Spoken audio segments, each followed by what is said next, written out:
Halo pemirsa, kita tahu ada berbagai kartu di Indonesia ini. Ada kartu remi, kartu domino, dan kartu yang lainnya. Banyak sekali. Tetapi teman-teman, ada satu kartu yang bisa meramal masa depan, saat ini, dan yang masa lalu. Pemirsa, apa itu? Penasaran? Mari kita ikuti.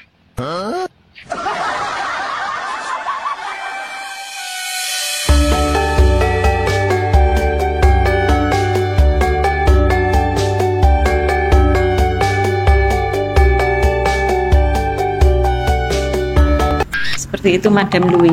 Jadi kan kita permasalahan-permasalahan itu kan banyak ya. Iya. Mungkin untuk ke depan harus bagaimana. Terus permasalahan itu apa yang akan jadi udah ada.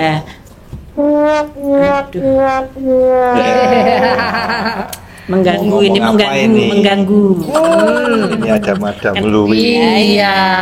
Ini kan Kabar Mas. Baik. Ngobrolin apa ya tadi? Rahasia ya Madam Iya. ya. Tahu saya dan Madam Louis. Rahasia tapi boleh dengar. Boleh dengar. Oke pemirsa, di sebelah saya ada Madam Louis. Beliau adalah seorang peramal, pelukis, dan pengusaha batik ciprat. Iya. Begitu kan Madam ya? Iya, Iya. betul Mas. Dan lokasinya di daerah Kasongan. Dia mempunyai semacam galeri dan ada kafenya. Suatu saat teman-teman harus datang ke sini. Namanya Kafe Gajah. Kafe Gajah. Kalau Anda jalan ke Kasongan menemukan gajah di pinggir jalan, nah itu tempatnya. Iya. Oke, Madam Louis. Iya. Gimana Mas? Saya dengar-dengar ini Madam Louis kan sering keluar kota ya, Iya. sering dipanggil kemana-mana, Iya, keliling-keliling Indonesia ya. Iya. Mungkin semuanya sudah kayaknya ya. Sudah, alhamdulillah. Nah ini saya dengar juga Madam Louis seorang peramal. Iya. Dan rata-rata orangnya dari kalangan apa, Madam, kalau boleh tahu itu? Nah, karena Madam ini berprofesi menjadi peramal tarot ini kan udah dari lama ya Mas ya? Udah lama ya? Awalnya dulu juga di daerah Sumatera itu juga dari kelas 5 SD sudah sering ditanya orang, tapi itu tidak menggunakan kartu tarot. Kala itu langsung aja. Mulai ada media tarot ini ketika di Sumatera itu mengadakan event pameran pembangunan, di mana kala itu Madam menjadi mayoret di Pemda situ. Masih dan muda kemudian dikasih space di situ untuk meramal karena mereka tahu Madam bisa meramal. Makanya kemudian karena ada space, itu tentu ada media di meja, maka medianya itu adalah kartu tarot. Nah, tadi pertanyaannya kan adalah kalangan mana aja? Itu kalangannya itu dari orang yang biasa, artinya dia dari pengusaha, tukang gado-gado, guru, bahkan guru ngaji, bahkan psikolog pun ada. Iya. Siapa yang membutuhkan jasa? Artis, pejabat, sampai jadi kalangannya itu luas Mas. Kalangan bawah, menengah sampai ke atas. Jadi dari berbagai kalangan ya yang membutuhkan jasa Mbak Louis ini. Luas. Beruntung kita hari ini bisa ketemu ya. Iya.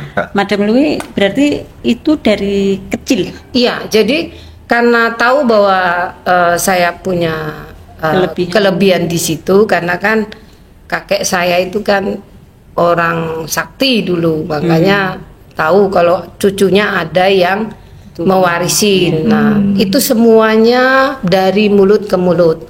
Sampai detik ini pun Madam bisa keliling Indonesia, dipanggil klien, semua itu mendadak pun Madam siap. Itu karena dari mulut ke mulut. Biasanya umpamanya, Mas, pernah Madam ramal, terus Madam mereferensi teman begitu terus. Sampai hari ini ya. Iya, bahkan Madam hari ini pun baru saja nyampe dari Bali, kemudian bisa bertemu Mas untuk take video. Jadi memang Madam usahakan bagaimana semuanya bisa berjalan dan masalah orang bisa juga selesai dan urusan-urusan madam yang lain juga bisa selesai. Jadi ini kami termasuk beruntung nih. semua diatur, diuntungkan, semua harus kita pikirkan. Peduli itu adalah modal dari bagaimana kita bisa dipercaya orang karena kita peduli sama orang. Iya. Om Gelis mau tanya? Ya, padahal kalau kita langsung mau ngomong soal kartu ini, Iya, bisa.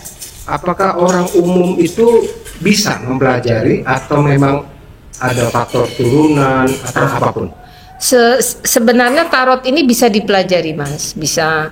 Namun akan lebih kuat lagi bedikannya atau terawangannya apabila sebenarnya orang itu punya sixth sense, karena kita akan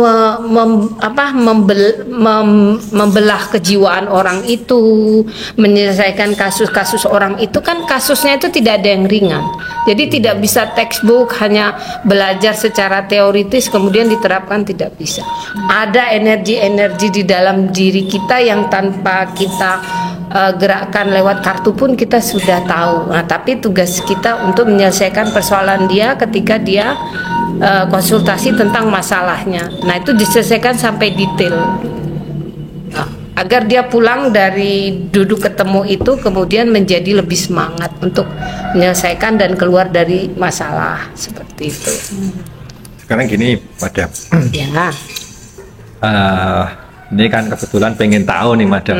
Boleh ya pengen Boleh, tahu boleh, ya? boleh. Misalnya kalau Madam meramal, katakanlah kan kita sudah selesai pemilu, kemarin hujan dan sebagainya, panas dan sebagainya. Nah, ini kira-kira 2 tahun ke depan itu Indonesia akan seperti apa gitu? Kira bayangannya, gambarannya? Yang pertama kan dipokok dulu, ya kan. Kalau yang ditanyakan adalah orang itu person, biasanya Madam akan menanyakan nama lengkapnya dan tanggal lahirnya. Kemudian orang itu mengocok. Jadi karena yang ditanyakan adalah sifatnya orang besar dan beliaunya tidak ada, atau kejadian besar di negara, tentu ini caranya nanti Mas ambil 4 kartu. Kenapa 4? Karena kita membuka semua arah, utara, barat, timur, selatan. Silakan ambil 4 kartu. Saya letakkan sini, jangan dibuka, konsentrasi. Iya. Ini misalnya ini sampai atas ya. Iya. Atas saya taruh sini. Iya. Bebas, bisa di atas, tengah, bawah. Oh. Iya. Sebenarnya pertanyaannya ini bagus karena menyangkut negara kan. Iya. Karena kita salah satu warga negara. Jangan bergetar ya.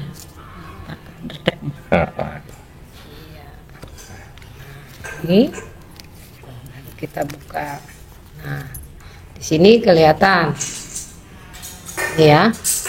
Kalau ada kejadian di negara kita karena memang situasi kemarin sempat memanas karena pemilu, ya kan. Nah, ini juga akan membentuk opini-opini publik yang baik maupun yang tidak baik, yang pro maupun tidak, yang pro dan kontra, ya kan, selalu bersamaan. Di sini 2 tahun ke depan sebenarnya negara kita terlihat lebih maju dari sisi budaya. Dari budaya. Wisata.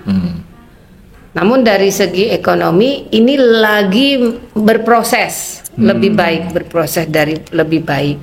Kemudian banyak orang-orang di Indonesia sudah mulai tidak ketergantungan pada siapapun, sudah lebih mandiri, bahkan bisa membawa dirinya ke luar negeri pun dengan mandiri. Artinya secara keseluruhan masyarakat Indonesia sudah lebih maju, tambah maju lagi. Mereka juga sudah banyak diakuin di dalam negeri maupun di luar negeri. Nah, inilah yang disebut power of humanity-nya sudah terbangun gitu. Artinya kesadaran dalam banyak hal itu sudah terbentuk, ya kan. Kemudian ini banyak tahun depan itu banyak wanita yang duduk di posisi-posisi penting di pemerintahan. Akan ada banyak wanita yang tampil di posisi-posisi penting. dan wanita-wanita yang tampil di posisi penting ini juga lebih berkibar lagi di negara luar. Dan mereka terlihat juga mampu untuk membuat kantong-kantong di Indonesia sendiri lebih kuat bermitra dengan pria. Jadi mereka tidak bermitra dengan wanita saja, tetapi dengan pria bergandengan tangan untuk membangun ekonomi. Nah, ini terlihat bahwa wanita berbaju biru itu adalah power yang datang dari 3 unsur: inner power, inner wisdom, inner beauty. Kenapa ada inner beauty? Karena semua hal ketika kita berpikir positif, itu yang akan kita lakukan pun akan menjadi baik. Ya. Makanya inner beauty itu diperlukan dalam banyak hal, karena inner beauty tidak cuma kecantikan wajah saja, budi pun itu termasuk inner beauty. Moralitas, maka moralitas bangsa itu akan bagus juga apabila si aktornya sendiri itu juga mempunyai moral seperti itu. Nah, ini kemudian negara Indonesia akan disegani negara luar. Semakin kokoh, semakin besar, bagus, ya. Diseganin itu dalam artian bahwa nih bisa dilihat bahwa negara superpower pun merangkul tidak sekedar cuma dalam satu bidang. Jadi mereka secara political will Indonesia itu udah diakuin. Dan Indonesia ini tidak dipandang biasa, tapi dipandang luar biasa. Nah, kalaupun terjadi gejolak-gejolak ekonomi sekarang ini adalah bentuk dari gejolak ekonomi yang akan lebih baik ke depan. Jadi harus ada proses dulu itu ya. Nah, dan kemudian ada juga beberapa pejabat penting negara yang akan tidak ada di 2 tahun ke depan. Ada juga yang artis seperti itu. Namun tokoh besar itu pun akan sudah pernah membawa nama harum Indonesia, seperti itu contohnya. Iya. Ya, secara politik kita lebih rame ya. Secara partai tambah banyak, secara pengakuan di masyarakat, karena partai ini adalah bentuk dari pembelajaran terhadap masyarakat, tentu edukasi politiknya juga harus dikembangkan terus. Partai semarak, terus politik juga semarak. Pro dan kontra tetap ada. Kita tidak bisa mengatakan bahwa akan damai kuat, tidak, tapi pasti ada gejolak politik. Jadi opini publik pasti ada terus terbentuk. Ya. Secara hubungan bilateral Indonesia terhadap negara luar semakin banyak. Ya, umpamanya hubungan bilateral Indonesia bersama terhadap Jepang membaik, terhadap Amerika membaik, terhadap Palestina membaik, terhadap Israel membaik. Jadi ada banyak hubungan kerjasama Indonesia dengan negara luar itu membaik. Ini juga akan membangun kekuatan ekonomi gitu. Nah, ini akan tumbuh. Ini lihat, kenapa ada banyak orang tua, orang muda dan anak kecil ini. Milenial muda sekarang ini sudah naik daun. 2 tahun ke depan kita melihat anak-anak muda itu sudah pada mapan, punya perusahaan, punya mobil yang luar biasa, dan punya karyawan banyak. Jadi luar biasa anak-anak muda sekarang 2 tahun ke depan itu acungin jempol, sudah banyak di perkembangan bagus merubah Indonesia bahkan dunia. Iya. Iya. Secara kesehatan Indonesia juga dinilai sadar akan kesehatan. Jadi secara politis tadi udah, secara kesehatan dunia, bahkan untuk flora dan fauna Indonesia juga diakuin kaya akan flora dan fauna. Ya kan, jadi hampir semua sektor yang agak perlu diperhatikan adalah negara kita adalah banyaknya musibah. Madam Louis, ya. Ini untuk 2024. Ya. Ini untuk ke depan itu tentang alam itu bagaimana? Kan selama ini kan enggak stabil ya. Ya. Ya.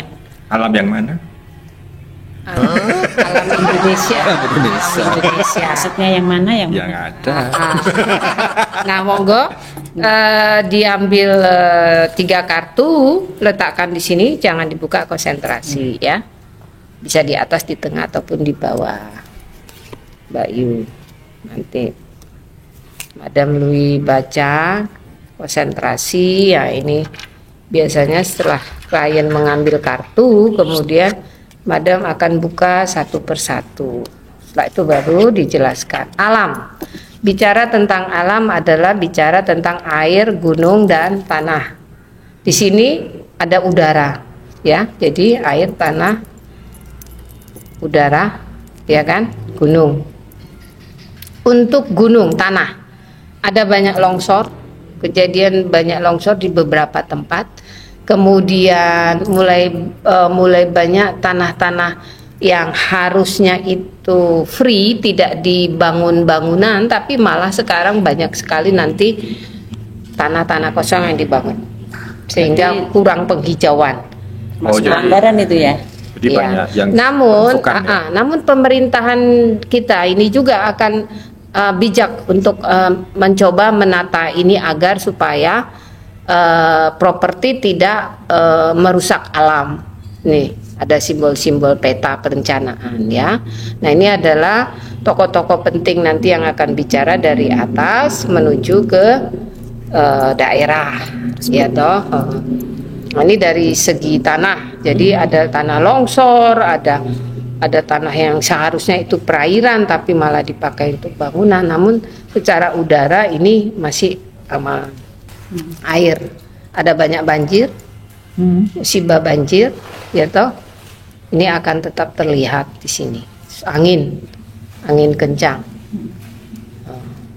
akan datang. Jadi sebenarnya musibah-musibah ini akan ada, namun tidaklah sampai parah sekali sampai harus merebut nyawa berapa banyak, tidak. Namun ini tetap bencana adalah bencana. Nah, sedangkan itu udah tanah, air, udara sendiri di sini untuk mereka-mereka yang usianya di atas 80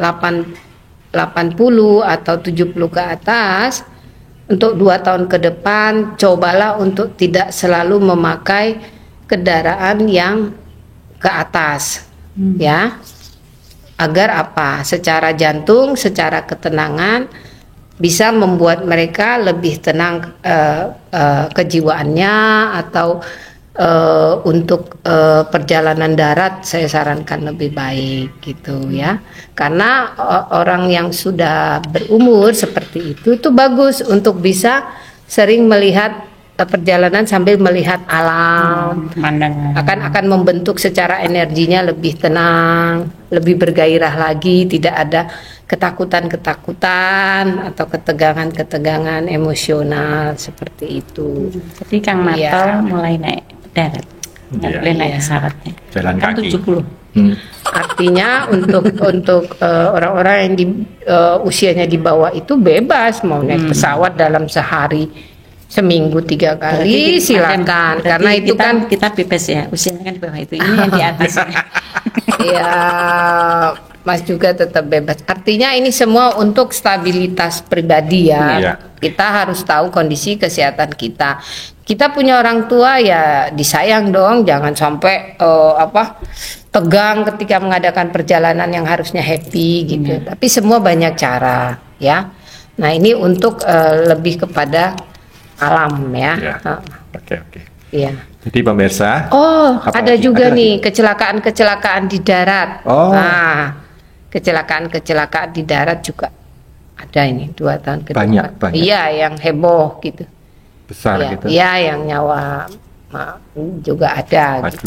Ya, Harus gimana? hati-hati pokoknya. Ya, semua sebenarnya kalau kita dalam hidup itu kan ada hidup, Ya. kehidupan, dan penghidupan. Maka dalam setiap gerak kita harus hati-hati.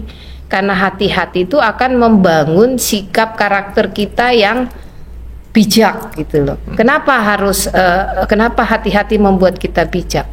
Karena kita tidak mau kan menjadi korban sikap atas sikap kita sendiri. Nah, jadi Anda adalah arsitek untuk diri Anda sendiri.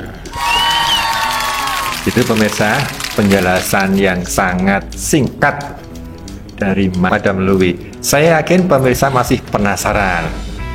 Suatu saat nanti kita bisa bincang-bincang lagi dengan Madam Louis. Dan misalnya ada pertanyaan, bisa aja tulis aja di kolom di deskripsi. Ya, jadi supaya nanti saya sambungkan ke Madam Louis.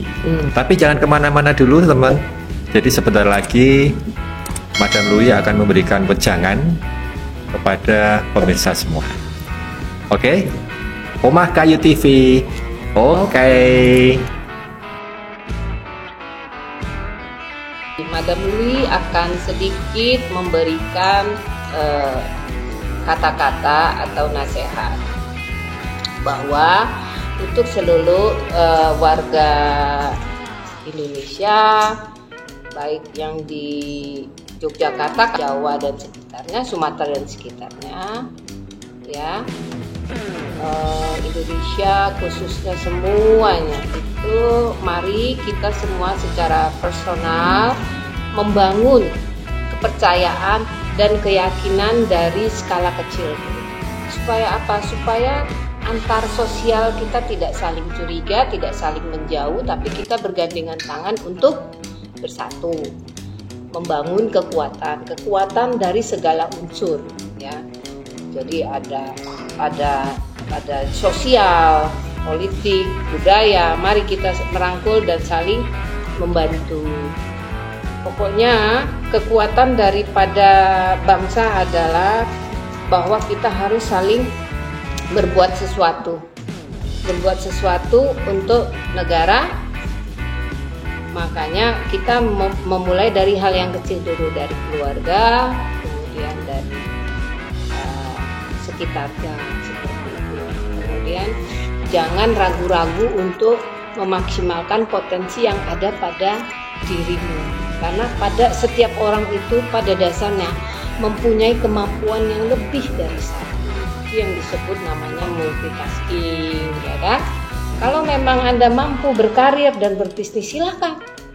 Nanti dalam karir itu Anda sukses, Anda bisa membahagiakan orang-orang yang belum sukses. Nah, dalam bisnis Anda berkembang, Anda bisa mengajak mereka-mereka yang kehilangan pekerjaan atau yang belum bekerja untuk menjadi karyawan di perusahaan Anda sehingga perusahaan Anda jadi maju. Itu saja sudah luar biasa.